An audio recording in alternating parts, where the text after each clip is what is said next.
Hi, watching NewsX. My name is Vineet Malhotra. Well, we're going to talk about something very special, and this special topic is in association with the business world.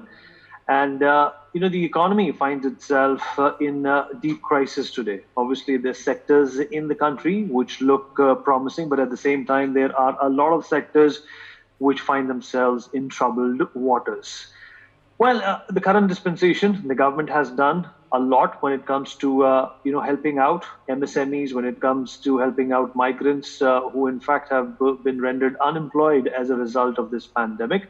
But what we're going to discuss today with our panelists is, has enough been done? Were there loopholes? Were there gaps? Were there lacunas that could have been taken care of by the government? Or is Atmanirbharta a concept which also has to permeate the corporate sector, the MSME sector, to a great extent now? Because there is also this cry of not depending on any outside country, so that we ourselves become autonomous, we ourselves become the giver of services and technologies rather than the receiver. Let's talk about this with our panelists on the show. And we'll have Mr. Karan Ratti, founder, CEO, and CSO of Ratti Corporation, and look, Mr. Harshvardhan, CEO and partner with LLP Management, Mr. Kinner N. Sachdev, CEO and founder of Nourish, is also joining us on the program. Mr. Atulya Mittal, CEO and co-founder of Nexu Mobility. Mr. Amit Sinha, co-founder of Unnati, also joins us on the program. Ms. Stuti Jalan, founder of Crosshairs Communication and WIN. All right, Mr. Kinner, let me begin by asking you, what did you make of the stimulus package which was announced by the government? Do you think that it is something which has hit home, or were there fault lines in it that will be felt for a long time? Do you think it was urgent enough, or do you think it was more or less a regular sounding budget-like proposal, which will have its own drawbacks, which will have its own positives and negatives? And at the same time, before you answer my question, let me also welcome Dr. Anurag Batra, who's just joining us, Chairman and Editor-in-Chief of Businessworld. And we also have Mr. Karan Ratti, founder and CEO and CSO of Ratti Corporation, and he's just joined us. We'll come to you gentlemen shortly. In fact, Mr. Kinner, if you heard my question. Yes. Yeah. Thank you so much, Vineet. Pleasure to be here. Now, I personally come from a domain of education technology. So I look at and work with schools, educational institutions, content creators, and looking at the entire stimulus package and the efforts that government has put in or announced for my sector, and coming and looking at it from that eye and viewpoint, I do not think that there is really a grassroots impact, because if you really want to make a country self-sufficient and create applications, products that are good to stand ground on an international scale, you have to look at the problem of stimulating right from the grassroots. So has any impact gone down to schools? No. I still just about an hour ago heard about a few schools getting shut down in Madhya Pradesh and in Karnataka because there's no benefit or advantage that they've got out of the package. Now, why is that happening? Some of these have been banned from running classes, online classes that they were already running. And in this situation, parents refuse to pay any fee to the school. This is a real problem because you've got about 20 years of legacy, some with 20, 30, 40 years of legacy. They don't have enough money without the cash flow of the fee coming from parents. How would they run it? And I can stagger this problem on each and every sector in the education domain. If you look at content creators and their content being sold to schools, for an instance, for teaching students in the states where it is not banned yet, there's no benefit of GST or tax deducted at source. Now, I was talking to a school in Hyderabad yesterday, and they said if the price per student could be brought down further, and I told them I still got to pay GST on it because this is a service that I'll be providing to you. They are not going to get any credit on this GST because as a school, they don't have GST numbers. So these are small problems. But when you stack them up, for this sector specifically, I don't think so there's any benefit at all that we are able to see. And if we are not able to strengthen the innovation, the skill gap in the country, how are we going to produce world-class products here? So a lot needs to be done there. There is also a worry. You're a startup entrepreneur. There's a worry that the revenues of startups have gone down. Also, funding hasn't come through. So, like the schools you mentioned, in the next 90 days, 120 days, some of the startups may fold up or significantly downside. I agree. I'm already hearing so many of my friends shutting down their startups, going back into jobs. I know at least of 5 or 6, and I'm not that socially active at the moment. So I completely agree with you. I second your thoughts. I think the funding that's all been discussed about hasn't hit any of the startups. I don't know what are the routes that are actually designed for them to get to startups. They haven't reached. Okay. Amit Sinha, what's your response to the stimulus, and where do you think the Indian economy is headed?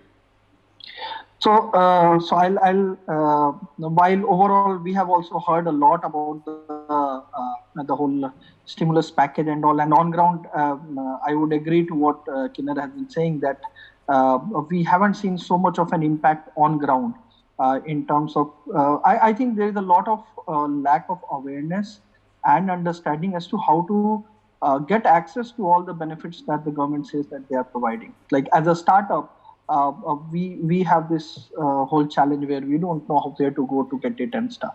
Having said that, if I try to bring focus to our sector, which is the agri sector where we are working, I look at it in a very, very different way, because this is perhaps the most exciting times to be in the agri sector.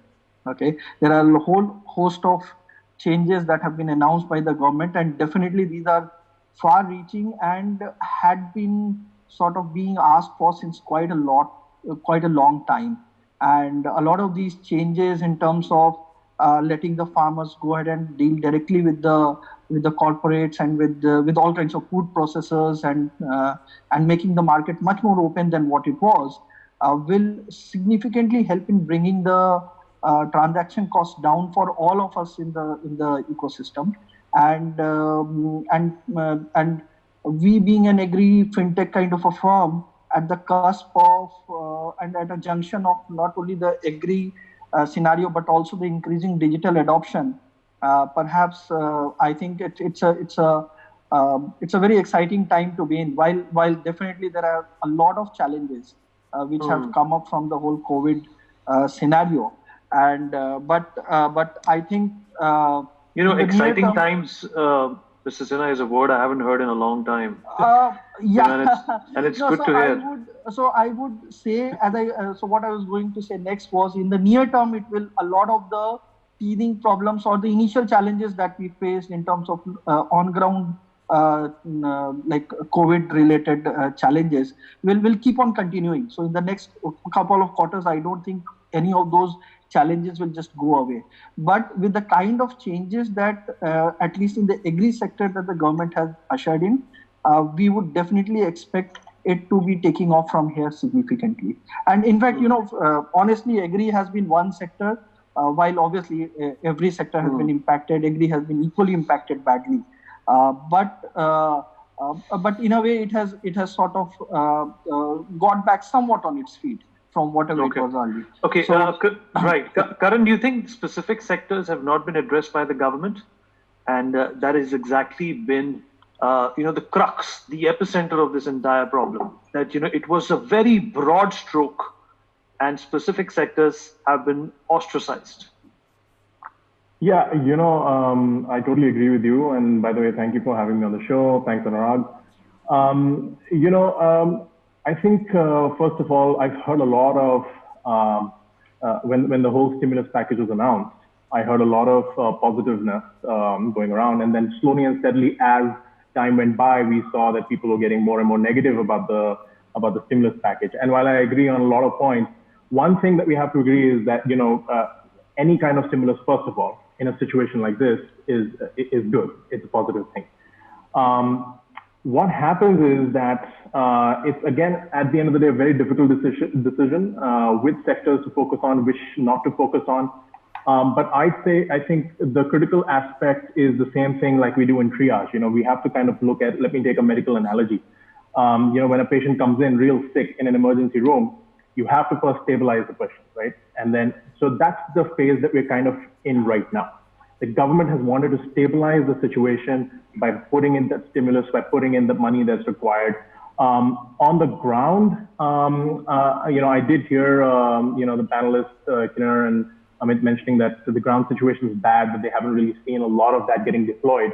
I have a slightly different position on that because I've had people in the in my social circle who have received some sort of credit line from the bank, and they've sort of contacted their existing bank, loan providers or any other form of loan that they've gotten from any institution. So I think mostly it's banks. So I would really encourage everybody to kind of go out and talk to their creditors, talk to their bank representatives, and ask them what kind of credit scheme is available. But I'm sure that there is something available for startups and especially MSMEs. If the government is saying that it's there, and I've seen that that's actually happened on the ground. On the sector-wise situation, I think one has to understand it's very difficult to predict which sector is going to perform how, because the market is very unpredictable right now. Everybody has gone into sort of a different phase of life. You're seeing a lot of retail sector collapsing. Even if the government tried to put in money into the retail sector, we'd see that cash burn up very quickly, and eventually we'll all be in the same position. So that's money not invested well enough. So similarly, I think the government has to kind of think about where the investment is going to get most returns right now, who is the most critically affected, which is the most critically affected sector where they have to put in money right away. And it has to be, one of the sectors which employs the maximum number of people. So that's agriculture, right? Agriculture has around about 15 to 20% of contribution to India's GDP, but has almost 50% of employment, generates 50% employment for the country. So that has to be a focus area, because if you don't do that, then you're really crippling the livelihood of a lot of people. And agriculture is the backbone of this country, regardless of its contribution being just 15 to 20%. Karan, yeah. We understand very well. You're saying that government should deploy money in areas that produce GDP and wherever there is a possibility of demand generation, creating demand. Absolutely. Tell us what are entrepreneurs like you, and I would like to address it to Kinnor, Amit, Stuti, Atulya, Harsh, everyone. What are entrepreneurs doing to kind of find silver linings in this, so to say, dark cloud? Well, the first thing I kind of want to stress upon is that we are all in this boat together. Everybody's been affected, right? Where do startups make a move? The first and foremost thing is, like I said, stabilize yourself. Startups have to be brutally honest with themselves and take real tough decisions, what to sacrifice, what expense component to sacrifice in the company to keep the company afloat. Because one company, directly or indirectly, has a lot of people's livelihoods under its belt. So it's important to get that company alive, to stay alive, and make sure that it continues running and supports the livelihood of all the people that are employed. So that's number one. The second thing is treatment, right? Now, this is the part where I want to focus on. Around businesses have typically been where its customers are. So if it's a retail business, if shops have opened up in malls, it's because that's a catchment area, that's a high traffic area, people go there. Now, if people have gone to their homes, startups have to kind of think about where their customer is. How do they reach their customer? That's the number one thing that we have to think about. The second thing we have to think about is every customer is open to the idea of more and the idea of better. So what is it that we are doing as a business? Can we give more of that where the customer is? Can we give better of what we're giving where the customer is? And will the customer in the current socio-geopolitical environment accept that we're giving it? And then there's this real hard question. What if your business model has completely gone haywire? It's gone in the other direction. So I would like to kind of take a different turn to it or take on this, because we'll come to you. Let everyone make opening comments. So just last 30 seconds, I just want to sort of, I understand just 30 seconds. I would just want to sort of state that it's important to ensure that if we have to be honest with ourselves, we have to take a deep look and see as a business if our existing business model is not doing well, and if deep down in our heart we believe that going down the line, 6 to 9 months down the line, it's not going to do well and our cash flows are going to be negatively affected, we have to pivot, and we have to pivot in the direction where the demand is. And if we feel like we don't have the skill set which we've built over time to tackle this new scenario, we have to sort of acquire that talent, either in the form of people, and another maybe in the form of what I haven't heard a lot of people talk about is mergers and acquisitions. You see, the bigger companies who've consolidation. So a few small companies who've not done really well together, but they feel they can synergistically work together, should merge together. Those are things that people should start thinking about and open their minds to. Karan, Stuti, what is your reaction to the economic stimulus? So I actually run a communication agency. So we have many clients in the hospitality, retail, automobile. So according to me, and when I'm speaking to the clients, the stimulus, okay, fine. The first day when it came out, everybody was really, really okay. But now everybody thinks it's a farce. However, there have been some benefits for the MSME sector. Hospitality and retail has not been able to pick up because there is no consumer demand. So till the government does not initiate a demand, I mean, there's nothing wrong in printing money, which world over is happening. But if you don't create a demand, people are not going to end up buying. But the right side of this whole thing is there's a lot of online consumption. So we have a retail client which started the e-commerce during the lockdown. And that's really growing. So it's becoming very digital. So they're struggling, stores which are in malls, they're struggling, retail brands are struggling to pay rents because people are scared to venture out. But at the same time, the online business is booming. So if you also compare the latest GST data which has come, and if you compare it with last year, between April and May, if you compare this year and last year, of course, there is a lot of difference. But in June, in a lot of places, it's sort of covered up. So one of the aspects is that, and if you look at an opportunity, like, I myself created a business opportunity for a network which I started during the lockdown, which was a women inspiring network. And that has sort of gained momentum with the era of collaborations, which everybody is now talking about. So if you have the right collaborations, partnerships, and look at the right online forum, you will see, like, by the time we finish June, we've already had a 10 million reach on the online space for this initiative which we've started. So it's about the world over, businesses are affected. I feel how you reset yourself and re-strategize, that's really important. But the government could have done much more in terms of a stimulus package.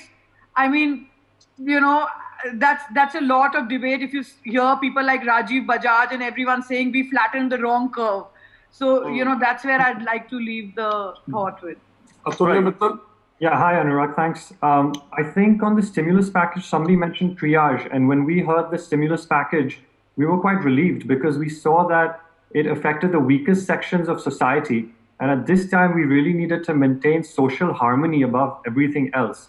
So we saw the hints of that when we had migrant workers going back home and how chaotic it was. So the free rations, the support to the MSMEs, I think it was a good, balanced approach, keeping the fiscal deficit in mind.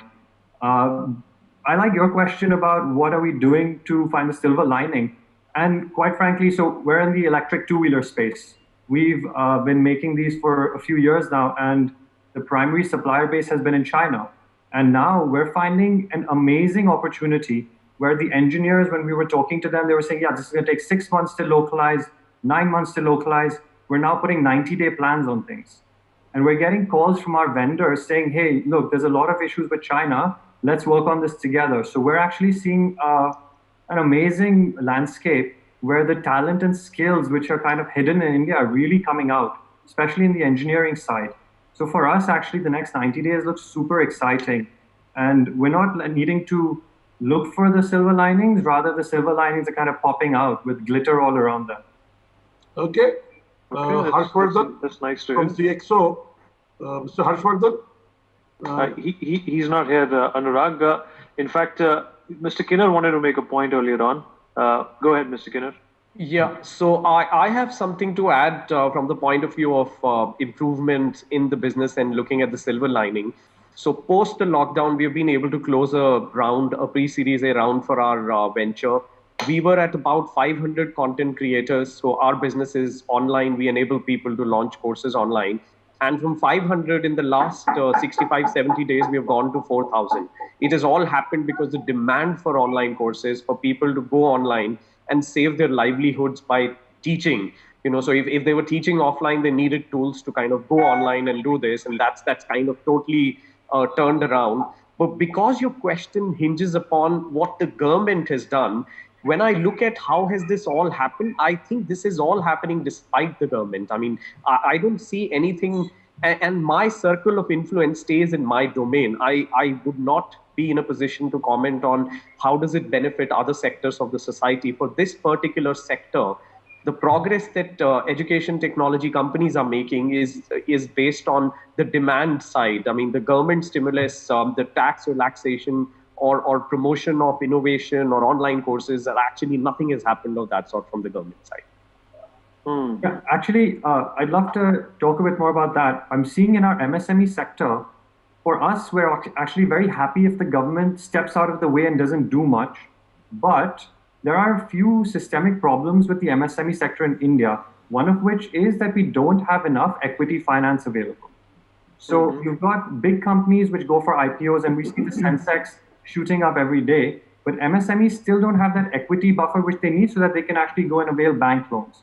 So I think on that one particular point, I think the government can do more, and I think they are doing more. They are doing in terms of the finance, especially for the traders and micro sectors. I mean, I also come from a family of business entrepreneurs. So, in different segments, I've seen that. Even one of my clients, which is in the FMCG, they did extremely well. So there are businesses which have suffered, especially retail and hospitality, but there are businesses which have sort of picked up. Even automobile is now slightly going up because of the fear factor of people using a public transport. They may want to go for a pre-owned car or their first vehicle in terms of electric two-wheelers. Yeah, two-wheelers or the small car segment. So that is there, and of course, but also what the government has done for itself is that they've raised the taxes on petrol and diesel because they themselves are creating a kitty for themselves, unlike the crude oil prices internationally, and which will sort of help them, make up for the gap in terms of the tax collection. Yeah, but that's important for not just the government, it's important for everyone. We need, as a country, to maintain a healthy fiscal deficit. We're not the US where we can print dollars endlessly and our credit rating doesn't suffer. So that's why I think initially the balanced approach is great. I think that the devil is in the details, and if execution of all the plans happens, it'll be fantastic. And then lastly, if they do something a bit more for equity finance for MSMEs, I think we're looking at a totally game-changing scenario. Yeah, right. But I want to sort of comment on that. Right, but Mr. MSME sector, okay, Mr. But if you look at the business size, which is 500 to 1,000 crore, the dynamics are different, Ours is a very small business. Right, Mr. Sinha, the government wants to push demand. They want to, in fact, also, have a lot of liquidity back in the market. But these static, or rather these high crude oil prices and petrol and diesel prices, do you think they're helping the cause, or are they deterring that cause? So definitely, if the prices are rising at this stage, it will definitely deter the cause. No second thoughts on that. But as somebody was saying right now, the situation is very uncertain still. So I think it's a measured approach that the government is taking, and that is what one should do, because we are still not certain how long will this continue. My biggest fear today, definitely there are enough silver linings. As I said, I think it's also an exciting time to be in as a startup, because it's a disruption that is happening. Yeah. So there will be new forms of business. You have to latch on to the new ways of doing business and ensuring that the consumer behavior that is changing is sort of catered to by your startup or by any business or any company that way. So, but having said that, my biggest fear is whether this uncertainty will continue for 3 months or 6 months. Nobody is clear today. Yeah. And this is where perhaps the biggest challenge lies for any decision maker. whether it is us being as a company, do we become aggressive enough that, okay, I have a 9-month runway, or do we, or if this continues for the next 6 months, like, for example, there are small nuances, like there are markets which just shut down for 4 days. There is a Monday which got shut down for 4 days. Now, this significantly disrupts the whole flow of the business that is happening in spite of one small Monday being disrupted somewhere. And this keeps on happening across the country at different places. And we don't know till what time the whole COVID thing will keep on happening and these things will keep on happening. So I think it's a measured approach right now is more critical for a longer haul for all of us, rather than losing all our firepower day one. And it's good that we take a decision every sort of a 2-3 months and then keep increasing or changing course as we go along. So I think that is very critical as a part, that we keep on taking these steps, any stimulus in multiple steps rather than one single big bang kind of a thing. That's a very critical factor, I think. See, also the situation is very, very dynamic. I mean, these are unprecedented times. No one has seen it. No one knows how to actually deal with it till we don't find a vaccine. But also the government needs to be on its toe to assess the situation and keep realigning and rechanging and reworking on its strategies. Because if they don't do that and they keep thinking that, okay, this will, this is what it is going to be, ultimately it is the business community which is giving the fuel to the economy. So, and even like in the migrant case, it was as an afterthought. They could have done this even when we all knew we were going to go into a lockdown. That could have been taken over. But you send the people back at a time when the cases peaked. They peaked in cases like Bihar. So, I have family back there. Suddenly the cases started peaking there. And then when the industries needed them to run, there were no people. So there are many layers within it. And the situation needs to be very, very dynamic. They need a strong think tank team. It can't be just their own people. It needs to be, people who are your intellectual society, maybe even Indians like Raghu Raman and all who are, outside, but you can get them to sort of discuss to make the right financial decisions for the economy. In fact, Stuti will come back in the second part of the discussion on how to bring demand back, how to bring the liquidity back in the economy. But I would like to say that, the government has been dynamic in its approach to tackle issues as they've come. It has been unprecedented and a new abnormal. So some of the things for the first time were being confronted. So the government did take some decisions, right? Okay. Which have helped. And like Amit Sinha also pointed out that, this is a golden opportunity for disruption. It's a golden opportunity to come up with ideas and products, that will in fact have a bearing which is going to be larger and longer than the pandemic is going to last. And the government has already paved way for it. The government has given us 59 opportunities just day before, to have more Indian companies doing well and growing up in India now. What do you think? Yeah, look, I have a saying, and that is finding the solution is your only problem. Because, I come from the science background. I have an MS degree in biology. I also specialize in regenerative dermatology. And based on some of the concepts that I built in the lab, we came up with a whole range of high-end cosmetic products, and we're marketing that under the brand name Melblock. And our products are, premium. They're high priced. In fact, we are probably the only ones that had one of the highest priced products in India that was from a homegrown brand.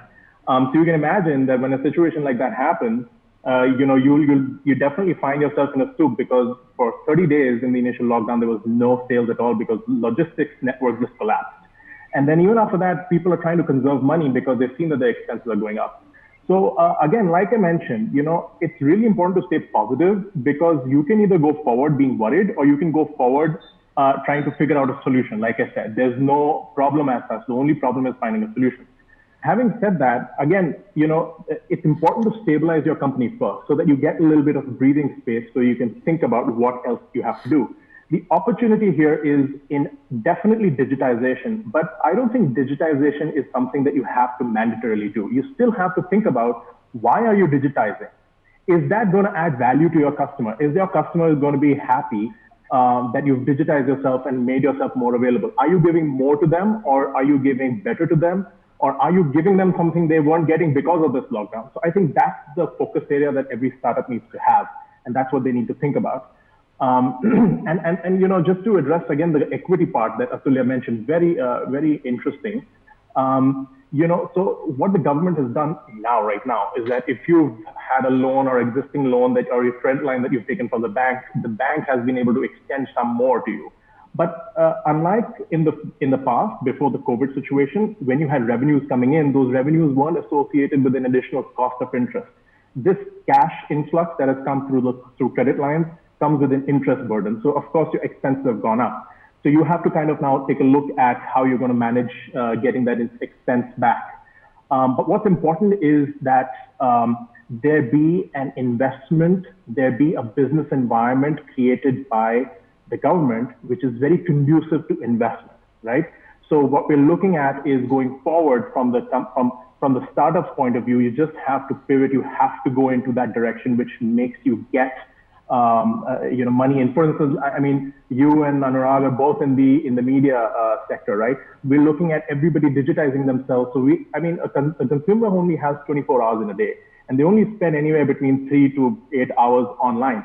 So they're going to be bombarded with so much information. They won't even have, they don't have the bandwidth to look at everything. So how do you now cut through the noise? So we're looking at a world, for instance, for media or for, publication, snippets, small pieces of information condensed and given out on a regular basis. So similar kind of disruption has to be done by other startups. And that's as far as what the startups have to do. On the equity point of view, I just feel that the government now needs to really think about cutting red tape, because if expenses are really driving profitability down, revenues minus expenses equals profit. So you have to make sure the companies are profitable, at least from the cash flow point of view. So you have to cut red tape so that time taken to take decisions goes down. Also, the taxation part. I mean, I'm a big advocate of a no income tax environment because I feel like about 1.15 approximately percent of the population pays income tax for the rest of the 98% to receive benefits. Obviously, they're going to want to cut or try to reduce that income tax burden upon themselves as much as possible. Why do that anyway? If you have a zero income tax environment, you're going to attract a lot of investment, and foreign money is going to come in. You're going to find this whole investment cycle go up, liquidity is going to go up. And if the middle class has more cash in their hand, that's the only way they're going to spend. And the spending is the only way that you can increase consumption, right? So that's how the GDP, consumption, the demand is going to be created. So I think the government has to focus on that area and make sure that companies don't end up spending a lot of money or spending time to recover from the situation and move forward, pivoting to a place where they can actually build more value for the customer and give. And also, just to end that point with 10 seconds, it's really important with this slide for businesses to stop thinking about how they were before the COVID situation. They have to look at this as the baseline. And if you're going up the baseline with an improved business, business idea or a business model, you're doing well because everybody is going down. And investors are only going to invest in those people when a ship sinks. And if there are people, in the water, they're only invest in people who know how to swim. So we need to know how to swim and come out of this environment. So, you heard Karan talking about how to bring back demand and how to survive and thrive. Now, what is your view on how demand can be brought? Because the crux of everything is that the consumer sentiment is so low that families and individuals are saving, they're not spending. So, Amit, Kinnar, Stuti, and Atulya, how to bring back demand? First, you can. I'll start with the education sector and how this sector I've seen demand can be pushed. Now, this has been an unprecedented time in terms of the challenge that it has thrown, but also at the same time, this is an unprecedented opportunity for the entire sector, whether it's a school, a college, a university, or individual teachers, tuition centers, to actually capitalize on the opportunity of going online. We have seen hundreds and hundreds of people go online after the lockdown and been able to increase their incomes that they were able to make from their offline tuition center. Now, in the beginning, of course, they were really worried and not happy about the entire situation. But once they were able to kind of learn the new skill of going online, they were really able to ramp up their earnings because they had now the world open to them. So I've seen a stock market trainer getting from a 2 lakh rupee a month revenue to 50 lakh rupee a month revenue in pure online course sales. We were talking to school principals yesterday, and they were there from about 60 countries in one of the sessions, about 16,000 school principals and owners. And the sentiment there seemed to be that now this opportunity is so big. After the entire situation turns around, the schools will never have to close for strikes, for weather conditions, for pollution. So they will take it as a positive sign. I think the government needs to have an open ear. They need to have a conducive environment to talk to the stakeholders. What is happening with bans on online education in some states, where they're saying, you can't teach online, is just a block mindset, in my opinion. So I think at the center level, there needs to be a committee or maybe sectoral teams that look at what can be done, because there are new challenges and new opportunities arising. It cannot be the same kind of treatment that you were able to dole around and go by. You'll have to be open to hear about, can you take away the entire tax? And I appreciate what Karan said. I'll be really happy if that happens. Can you do that? How can you actually make the schools survive? Because they will close down, and that it will take them another 10 years to come back on their feet and start an operation again. So we need to see unprecedented effort at the government level. It cannot be a lazy effort. And I think it's extremely important. Atulya? Yeah, I think Kiran made some really good points. Demand has shifted. So I'll just speak about mobility, for example. Mobility demand is gone, right? Nobody wants to take an Ola or an Uber. But private mobility demand is skyrocketing, especially in international markets even. So we've been tracking the electric bicycle market, for example, in London and China. China, we don't track because we don't think they're our customer. But we track London. But post the lockdown, the demand for two-wheelers and four-wheelers immediately went up. Exactly. People were looking for their individual mobility solution. Exactly, you're right. So we track that, what happened there, and that trend is playing out across the world. So we'll see London electric bicycle sales have doubled, cycle sales have doubled, they're out of stock. And for us, this is very relevant because we make these electric cycles. So we're seeing demand hasn't gone, it's shifting, and we think that's great.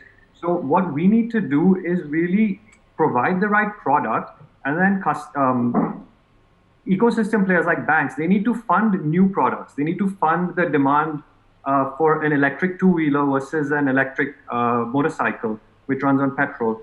And I think, to your question of what the government can do, I don't think the government needs to do much except create an environment to stimulate investment.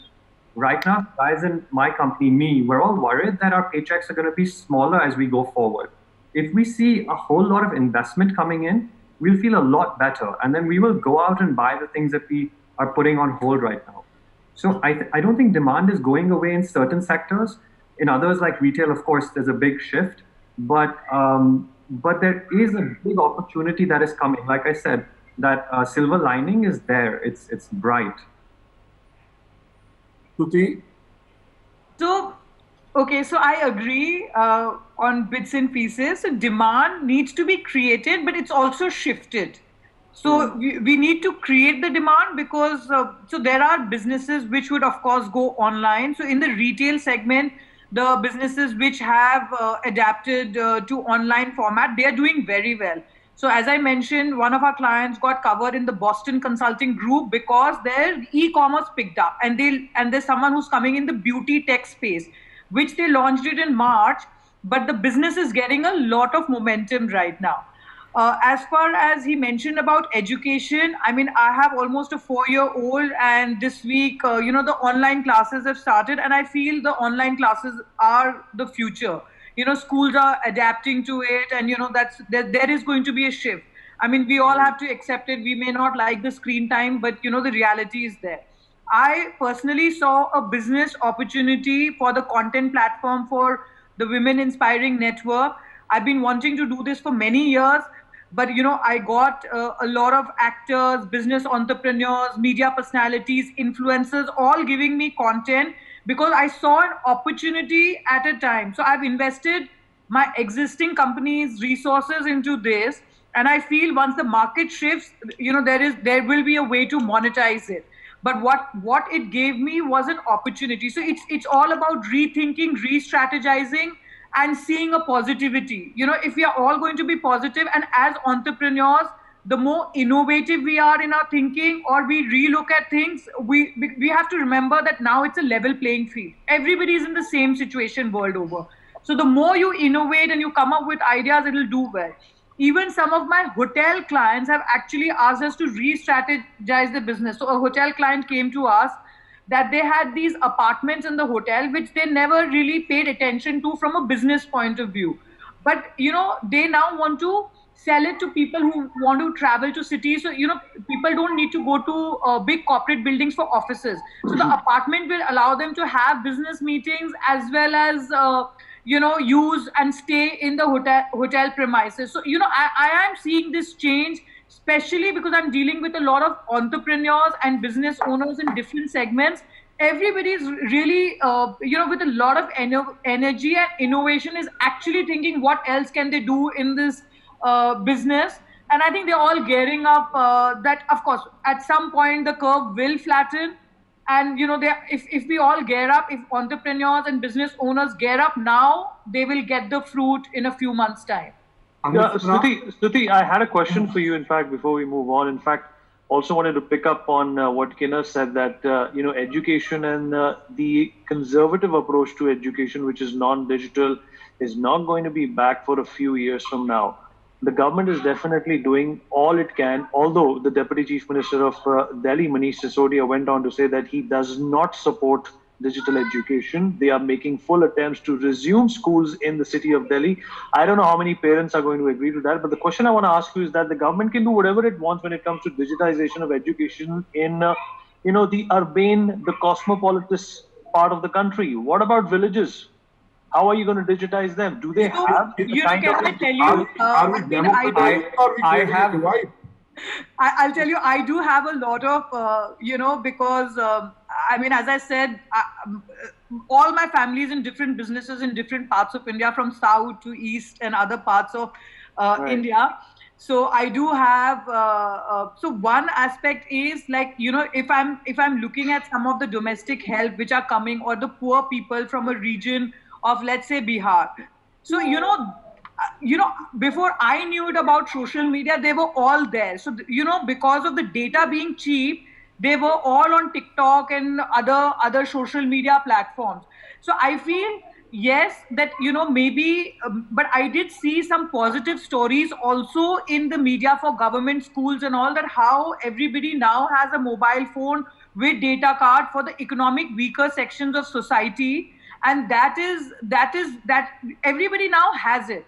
I mean, everybody has a smartphone. If you're talking about towns and villages. But Stuti, the intricacies of using a Facebook or a TikTok or a Twitter are entirely different from the intricacies of course. I would like to add there, like, just to support Vineet's point, 90% of schools in Maharashtra actually didn't have 90% of the students in government school in Maharashtra at the start of the lockdown did not have access to data. They did not have access to a handheld device through which they could get education. So it did create a digital divide initially, which is gradually being kind of bridged. Kinnor, you want to comment on that? Yes, so there is a question. There is a question there. So I agree that maybe 100% of the population does not have access to it, though a large population has it now. I mean, we cannot ignore what Jio has done in the country. The cost of data in this part of the world is the cheapest anywhere, and by miles.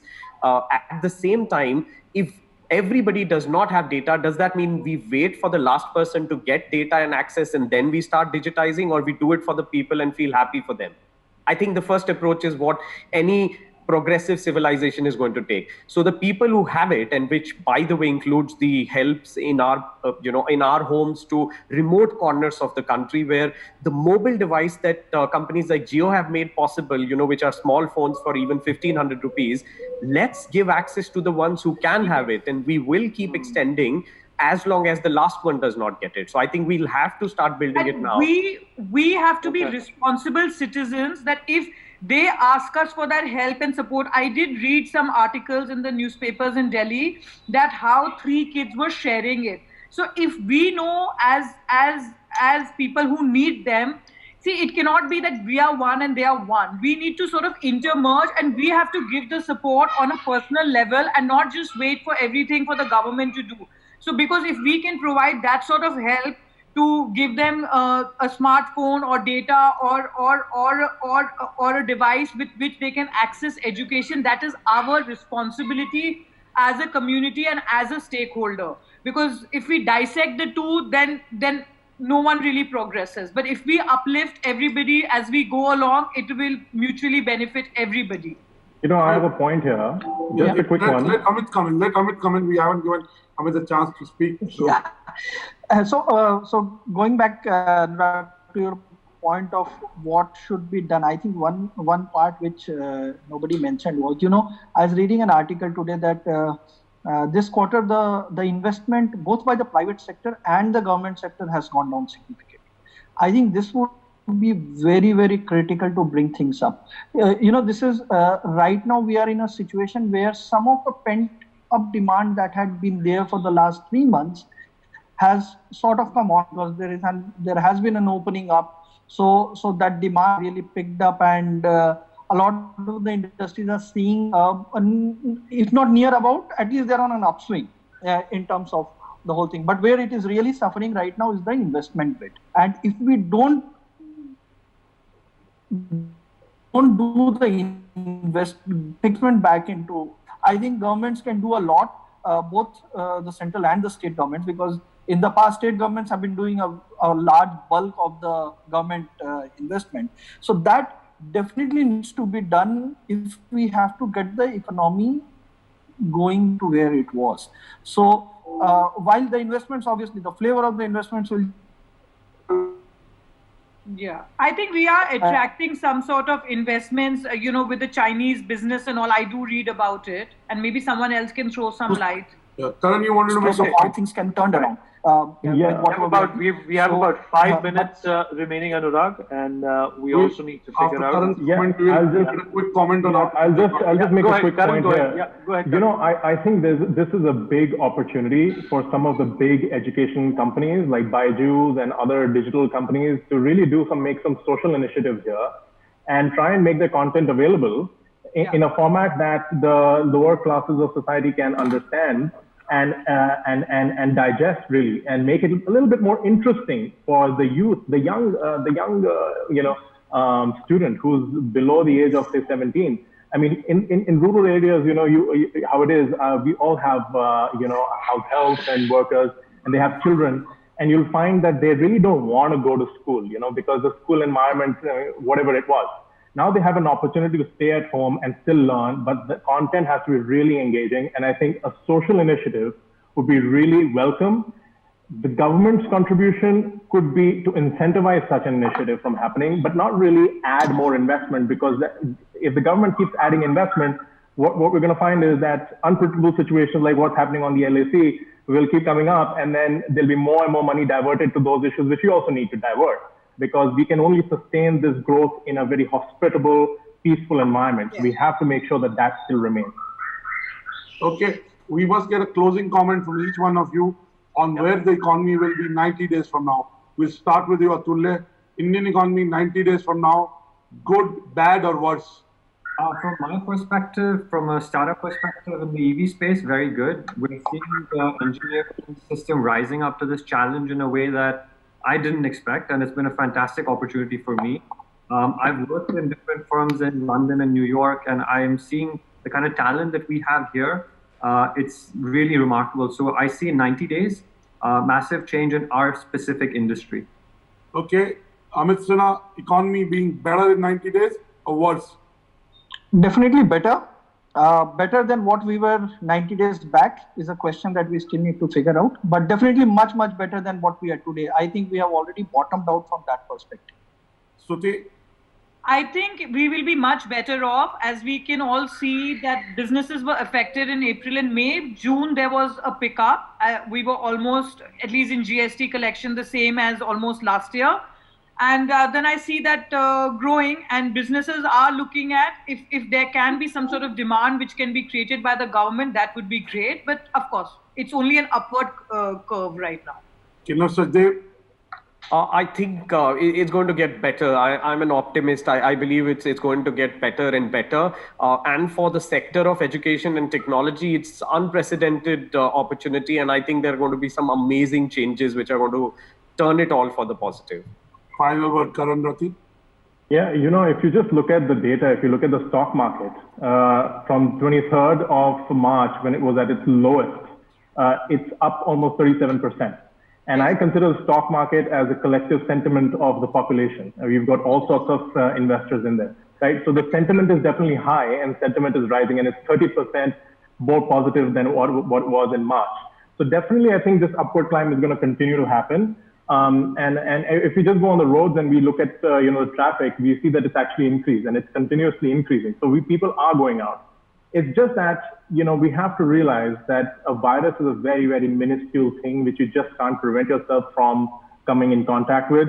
Eventually, I don't know, unless there are people who've really saved themselves for the vaccine, most people are going to end up getting COVID in some form or the other, right? Symptomatic or asymptomatic, whatever it is. What is important is that we just maintain our health, we leave the bad habits that we've had, and make sure that we are ready and prepared on that front to tackle COVID while we re-engage and repivot into a direction for our businesses where we can maintain a sustainable growth going forward. Right, Anurag, why don't you share your? I have a little different. I'm an absolutely optimistic person. That's why we do this show. I'm optimistic about India, and I believe India at some stage will be super competitive in the next 3 to 5 years. But I believe the next 90 days will be harder than the last 90 days. And the reason I believe that is because a lot of companies could get by with whatever little money and the startups. I think there is a real fear factor of going out. And that may not bring back the demand. So I believe the next 60 to 90 days will be actually tough. Only in October, November, we can do some things by getting better. And in December, January, that we will see demand coming back in. So in my view, that the next 90 days. Quarter three is going to be the testing a bunch of optimists, a bunch of people who are wishful thinkers, and you're in a complete contrast to the panel that we had yesterday. Not a single person said that things will be normal in the next 90 days, but today we have what we call in Hindi the Ulti Ganga. Nevertheless, an invigorating conversation with you all. Thank you so much for being a part of this very interesting show, and good luck. Take care. Thank you. Thank you. Bye-bye. For more such videos, subscribe to the NewsX YouTube channel, hit the bell icon.